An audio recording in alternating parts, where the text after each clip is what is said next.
In the flickering lamplight of his hidden laboratory, Dr. Gillian Morte pored over notes, formulas, and sketches that bled obsession and ambition onto every page.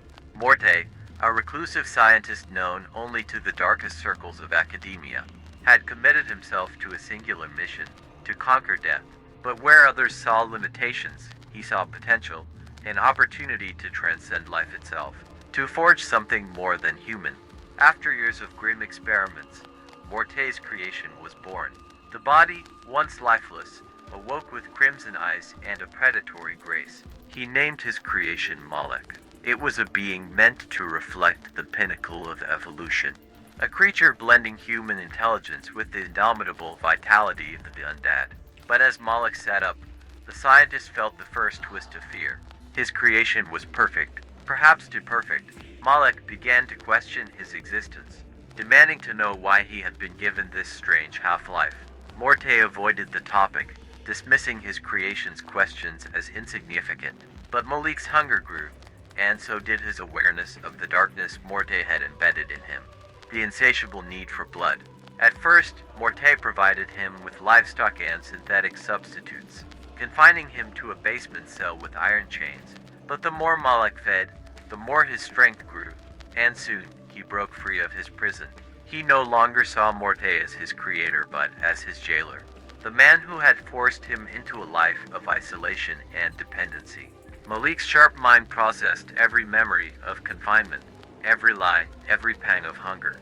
And he wanted only one thing: freedom. One night, during a powerful storm that drowned out even the loudest of cries, Moloch escaped. He left the laboratory shattered, dripping in rain and blood. Drive. Morte could do nothing but watch as his masterpiece tore into the night, disappearing into shadows that swallowed him whole. Rumors began to spread of a strange, haunting figure stalking the city's outskirts, leaving no survivors but draining his victims of every last breath. Only whispers remained, whispers Morte couldn't escape. They grew into a web of dread that snared him, until he found himself wondering if he had ever been in control. Each night now, he locks his doors and keeps a lamp burning. Somewhere out there, Moloch lurks, his fury growing, waiting for the perfect moment to confront his creator. And Morte knows that confrontation is inevitable. For Moloch is not simply a failed experiment. He is a predator forged from science and darkness, and he will not rest until he claims his final victory. As he lies awake in the dead of night, Morte listens to the silence, wondering if tonight will be the night Moloch returns. The scientist's heart pounds in anticipation, and dread coils within him like a venomous snake, the same way Malik's presence coils within the shadows, biding his time. Days turned into weeks, and weeks into months. Morte rarely left his secluded home now, obsessively fortifying it with steel locks, enchanted talismans, anything that might ward off his creation. But no amount of reinforcement could stifle the haunting whispers that echoed in his mind, each one a reminder of his dark masterpiece out there in the world, hunting, feeding, growing stronger. One evening, a letter arrived at his doorstep. It was sealed with a red wax stamp bearing the mark of a serpent coiled around a broken vial, a symbol Morte had etched onto Malik's cell door years ago, hoping to contain the power within. With trembling hands, he opened the letter, revealing only a single sentence written in thick, dark ink. Asterisk, you gave me life, but I decide how I live. Asterisk, a chill swept through him, a cold acknowledgement of the inevitable.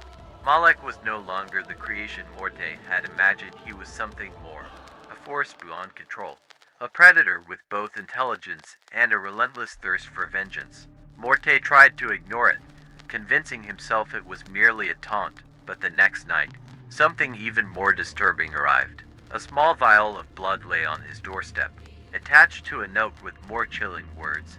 Asterisk, a taste of those you might miss. Asterisk, the blood was unmistakably human, and though he didn't know the source. Morte's mind immediately raced through the faces of colleagues, friends, anyone Moloch might have found. He spent the night in terror, unable to sleep, as each creak of the house seemed to herald Malik's arrival. In the coming weeks, Morte received more taunting gifts, a lock of hair tied with his sister's favorite ribbon, a worn pendant that had once belonged to a trusted friend, a broken pocket watch engraved with the name of a former mentor. Each token was a twisted reminder of those who'd been close to him, those who might now be at the mercy of his own creation. Driven by guilt and desperation, Morte decided to go into hiding to escape the city. But wherever he went, he sensed Malik's presence. It was as if Malik knew his every step, as if he were savoring the terror he inspired in his creator. Desperate and feeling like prey himself, Morte returned to his laboratory one last time, determined to unearth any remnant of his research that might give him an edge over Malik. But as he tore through his notes, he found a single, chilling revelation.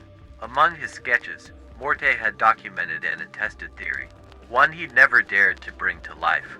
It detailed a way to suppress the vampiric hunger to dampen the bloodlust that drove his creation. He dismissed it as impossible, too dangerous, but now it was his only hope. If he could develop it, he could weaken Malik and confront him on even ground. But he knew that for the formula to work, it required a single, critical ingredient, the blood of a vampire. And the only vampire he knew was the very one who hunted him. Morte glanced over his shoulder, feeling the weight of Malik's presence in the darkness, sensing him out there, watching, waiting. The scientist felt his heart race, a sick realization settling over him. To end his nightmare, he would have to face it head-on, to lure Malik close enough to risk everything. For he was no longer merely a creator fleeing his creation. He was a hunter of his own monstrous legacy, and in the quiet shadows of his laboratory, Morte knew he had no choice but to set a trap. One final experiment to see if he could master the monster he had unleashed, or if he was doomed to become its prey. But in the silence that followed, a faint whisper echoed through the room, chilling him to his core.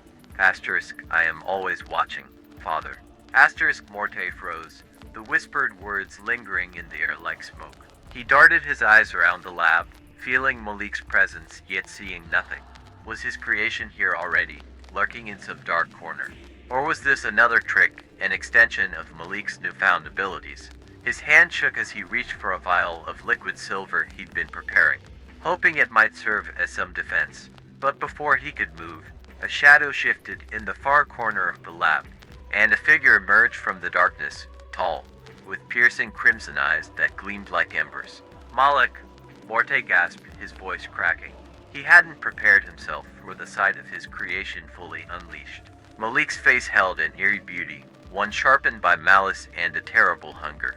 His skin was pale as death itself, yet his presence radiated a strange, potent vitality that made Morte feel vulnerable. Malik tilted his head, examining Morte with a gaze that held no trace of the confusion or dependency that had marked their last encounter. Instead, there was a cold, calculating intelligence, one that held its own secrets and desires. You summoned me, didn't you, Father? Malik's voice was soft, mocking, a voice that echoed through Morte's nightmares. With all your trinkets and your silver, it's as if you hoped to face me, to end me. He took a step forward, his shadow seeming to ripple, as if it held secrets of its own. Morte gripped the vial tighter, his mind racing. You don't have to live like this, Malik. I found a way, a serum that can dull your hunger, make you more human. Malik laughed, the sound chilling. Human? He sneered, revealing a flash of sharp, glinting teeth. Why would I ever want to return to that weakness? I have seen the world as it truly is now, a world full of prey. The thirst you gave me is my strength, and I intend to keep it. Morte felt a sinking dread. Malik wasn't here to be cured, nor to confront his creator. He was here because he had something darker in mind, something that went beyond revenge.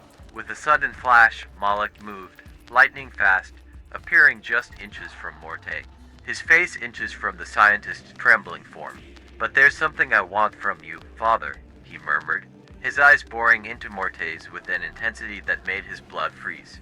What? What could I possibly have that you need? Morte stammered. Malik smiled, his fangs glinting under the dim light. You possess something no one else in this world can give me. He leaned in, his voice barely a whisper. Your mind, your knowledge of how I was made.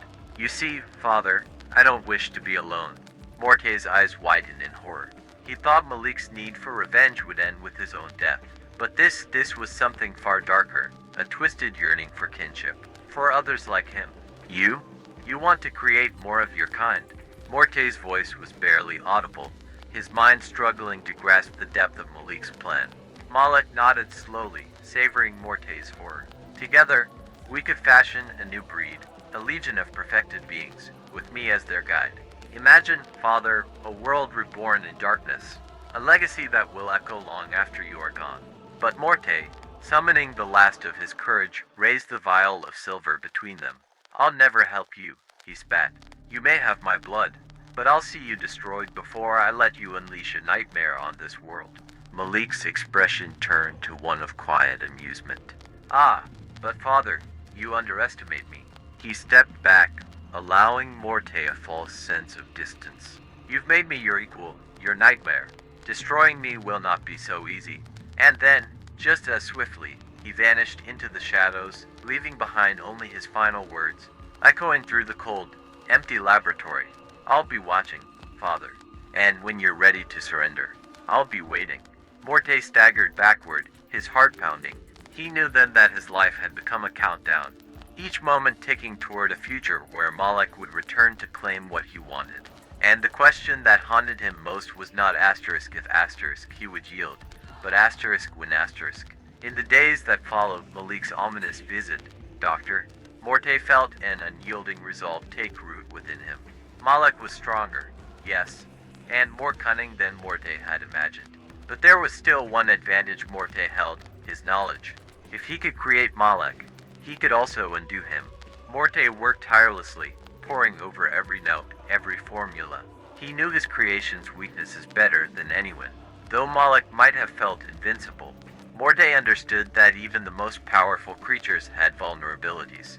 He designed a serum, a blend of silver nitrate, holy water, and the rarest of alchemical agents.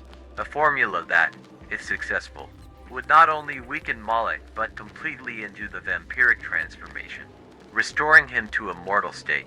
Armed with the serum, Morte knew he would have only one chance to confront Malik, and he could not wait for Malik to come to him. He had to face him on his own terms. Under the cover of darkness, Morte ventured into the city, following the path of destruction Malik had left behind.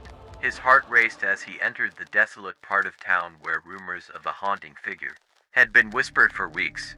The abandoned chapel, looming and hollow, was where he'd find his creation. It was a fitting place, Morte thought, a ruin of both holiness and despair, where life and death seemed to dance. Inside, the air was thick with shadows, but Morte could feel Malik's presence, watching him, waiting. I knew you'd come, Malik's voice echoed from the darkness, smooth and confident. He emerged, his crimson eyes gleaming. Ready to join me, Father. Morte clenched the vial tightly in his hand. Not to join you, Malik. To end this. Malik laughed, the sound rich with mockery. You think you can defeat me? I am beyond you now. But Morte's gaze was steady.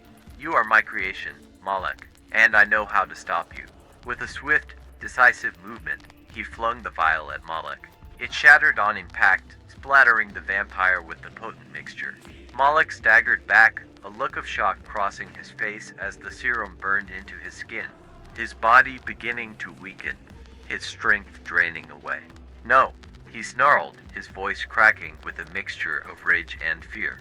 He lunged at Morte, but his movements were slower, faltering. The crimson glow in his eyes dimmed, and his fangs retracted as the vampire curse within him unraveled. Morte watched, heart pounding, as Malik sank to his knees, gasping for breath. His skin began to regain its color, his form losing the sinister aura that had once marked him. Bit by bit, the creature faded, and a man emerged in its place. A man who looked up at Morte with dazed, fearful eyes. Father, he whispered, his voice human and trembling. Morte knelt beside him, placing a steadying hand on his shoulder. Yes, Malik, you're free now. Malik blinked, confusion and relief flooding his face as he realized he was breathing, truly alive. Tears welled in his eyes as he looked at Morte, no longer as his creator but as the man who had saved him. As dawn broke through the broken chapel windows, casting a warm light over the pair, Morte knew the darkness had lifted. He'd done what he once thought impossible. He'd given Malik a second chance, a life free from the curse that had haunted them both.